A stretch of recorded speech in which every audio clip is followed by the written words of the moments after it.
क्या आपका किसी बैंक में कोई अकाउंट चल रहा है, यानी लोन अकाउंट कोई चल रहा है, कोई सीसी लिमिट चल रही है, कोई टर्म लोन चल रहा है और आपको ज़रूरत है किसी होम लोन की या पर्सनल लोन की, आप उसी बैंक से लेने जा रहे हैं?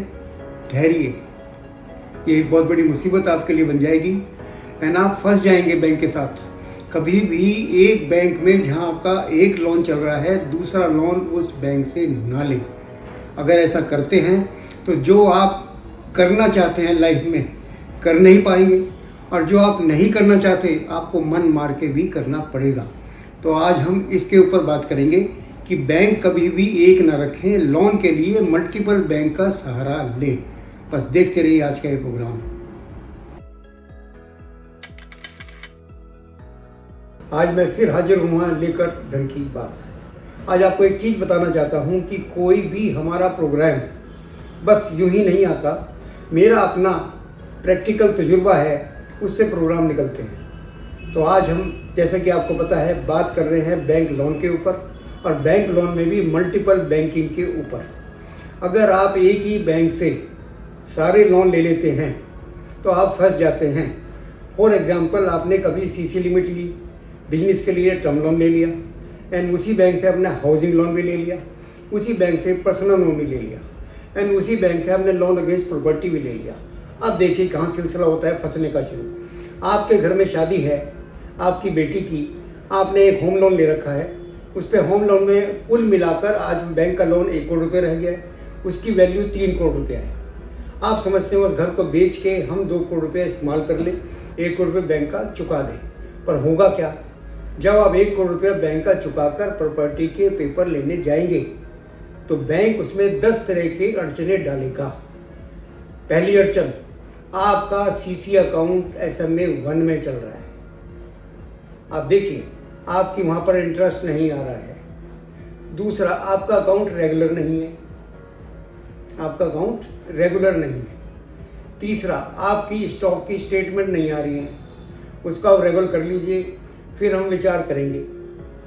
वो भी आप रेगुलर कर देंगे, सब कुछ रेगुलर कर देंगे। मैं आपको एक चीज़ बताना चाहता हूँ, बैंक आपकी प्रॉपर्टी बिल्कुल नहीं छोड़ेगा, आपको बाध्य करेगा कि आप सारे ही लोन एडजस्ट कर लीजिए।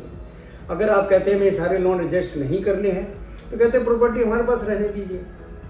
इसके बावजूद भी आपने बैंक के मैनेजर को कन्विंस भी कर लिया तो फाइल को ऊपर भेजेगा, 15 दिन बाद आपसे कह देगा कि हायर अथॉरिटी ने मना कर दिया, आपकी प्रॉपर्टी रिलीज नहीं कर सकते।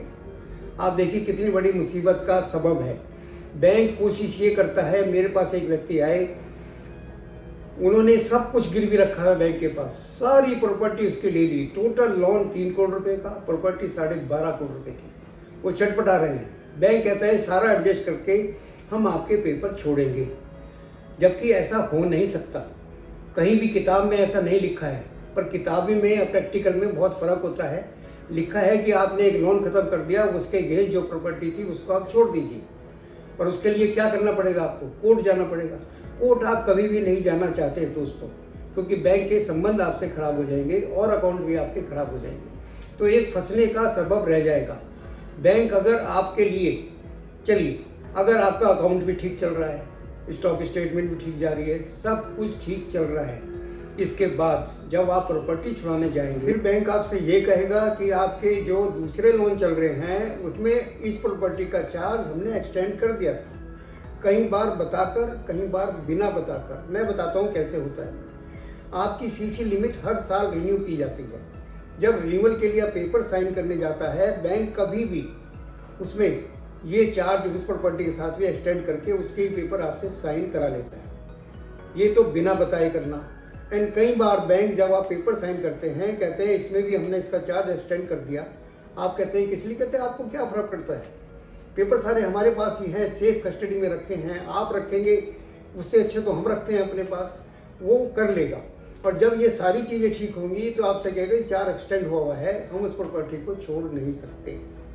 तो ये मुसीबत का एक सबब है।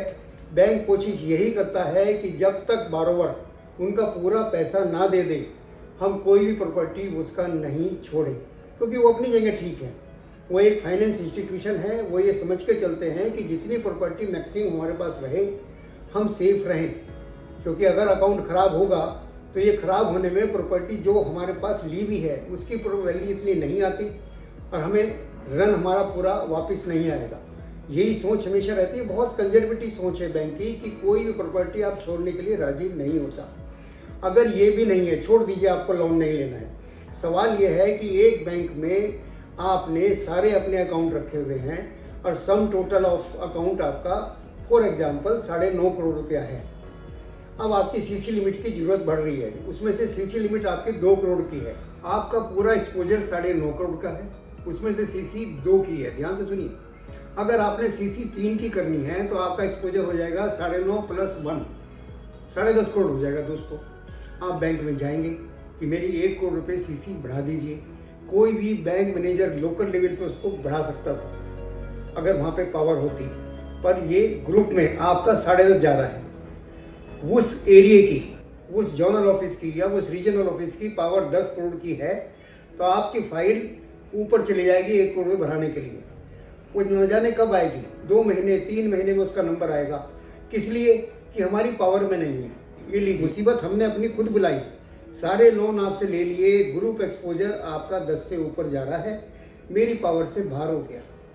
अब देखिए आपने क्या फ़ायदा लिया। सारा बिजनेस इस बैंक को दिया, ये ग्रुप एक्सपोजर लेके बैठे हैं कि इसको ऊपर भेजेंगे। ऊपर से एक्सटेंशन होके आती है नहीं आती है कुछ नहीं पता। आपकी सीसी 2 करोड़ की थी, 3 करोड़ की कोई भी मैनेजर कर सकता था क्योंकि इसकी पावर 10 करोड़ तक की है। अब वो आपका 1 करोड़ रुपये मिला के 10 से ज़्यादा हो रहा है, इसलिए कह रहे हैं ऊपर जाएगी। तो मेरे कहने का मकसद ये है, कभी भी सारे अकाउंट एक बैंक में नहीं खोलिए। आप देखिए कितनी बड़ी चीज़ है ये। बैंकर आपके पीछे लगाता है, सब कुछ हमारे से लीजिए, टर्म लोन हम दे देंगे, सीसी लिमिट हम दे देंगे, बाद में ये समस्या आएगी। इसके अलावा और बहुत सारी चीज़ें हैं। फॉर एग्जांपल, एक अकाउंट आपका एनपी हो गया, एक अकाउंट कोई भी, फॉर एग्जांपल होम लोन आपका एनपी हो गया इस बैंक में, सारे अकाउंट एनपी हो जाएंगे। वो किसी में आपको ऑपरेशन नहीं करने देंगे। तो आपको क्या ज़रूरत पड़ी है दोस्तों कि एक बैंक है। भगवान की दया से हिंदुस्तान के अंदर बहुत सारे बैंक हैं। फॉर एग्जांपल, आप किसी एक बैंक से अपनी बैंक की बिजनेस की लिमिट लेते हैं, दूसरे बैंक से पर्सनल लोन लीजिए, तीसरे बैंक से हाउस प्रॉपर्टी का लोन लीजिए। अगर आपको कभी ऐसी समस्या आ जाए कि उसको बंद करना पड़े, आराम से बंद हो जाएगा, पेमेंट करेंगे, आपकी प्रॉपर्टी वापस आ जाएगी। एक्सटेंशन का कोई वो नहीं है। दूसरी चीज़, कभी भी अगर कोई और समस्या आ रही है, आप उसी बैंक के साथ उसको समझें। अगर आपने सारे अकाउंट एक ही बैंक में रखे हैं तो आपके लिए बहुत मुश्किल हो जाएगी। एक अकाउंट आपका एनपी होगा, सारे अकाउंट एनपी होंगे। मेरे पास रोज़ाना लोग आते हैं, खून के आंसू रोते हैं मेरे से बैठ के कि हम बैंक के साथ फंस गए हैं। जब मैं एक अकाउंट को क्लियर करना चाहता हूँ तो बैंक उसको क्यों नहीं छोड़ता? प्रॉपर्टी को बैंक नहीं छोड़ता। दुनिया भर की झंझट उसके अंदर लगाएंगे कि हमें ये नहीं कर सकते, हमारी सैंक्शनिंग अथॉरिटी ने मना कर दिया। इसलिए आज आप ये गिरह बांध लीजिए मेरे साथियों कि कभी भी आपको लोन लेना हो, मल्टीपल बैंकिंग का सहारा लें। कभी भी एक बैंक के पास ना जाएं, नहीं तो आप फंस जाएंगे, सारी उम्र निकल नहीं पाएंगे। एक अकाउंट आपका एनपी होगा, सारे अकाउंट एनपी होंगे। इन छोटी छोटी चीज़ के लिए 20 लाख रुपए 50 लाख बढ़ाने के लिए फाइल आपकी ऊपर चली जाएगी बिकॉज ऑफ ग्रुप एक्सपोजर। तो आज के लिए सिर्फ इतना ही है। हमेशा ध्यान रखिए, अगर आपके पास समझ नहीं आ रही है चीज़, फोन ए फ्रेंड, आपका फ्रेंड आपको उसका जवाब देगा। आप मेरे को फ़ोन करिए, मैं आपको डिटेल में समझाऊंगा कि इसमें क्या हो सकता है। इसके साथ साथ आप सब लोगों को पता है कि हमारा ग्रुप का एक स्टॉल लगा हुआ है ट्रेड फेयर में, वहाँ जाइए, हॉल नंबर 14 में वहाँ जाइए और वहाँ पर मेरे से रूबरू मिल सकते हैं। 3 से 6 वहाँ पे मिलता हूँ। पहले से अगर आप फ़ोन करेंगे तो मैं आपसे रूबरू मिलूँगा। आपकी हर बैंक की समस्या का समाधान है मेरे पास। तो आइए, मिलिए, बात कीजिए, सॉल्व कीजिए। आज के लिए बस इतना ही। मिलूँगा अगले हफ्ते, क्योंकि इस हफ्ते पूरे मैं ट्रैवल कर रहा हूँ। तब तक के लिए नमस्कार।